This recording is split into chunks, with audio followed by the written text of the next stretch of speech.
if we will proceed na ganito, walang mangyayari sa bansang Pilipinas. Binaboy nyo eh. Kaya yung tao tatayo. Milyon-milyon yan. Pag tumayo yan at hindi nyo pwedeng takutin, kayong matatakot kasi armado yan na tatayo.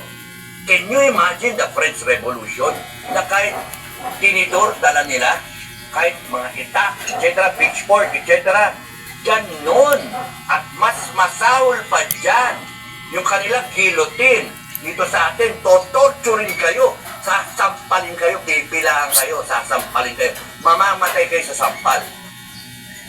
Maghihirap kayo sincerely. Ganon ang mangyari. And you are creating a situation na hindi na makakabalik tayo. It will be part of our history. The Philippine Revolution. Nasabi ko kasi, doon papunti.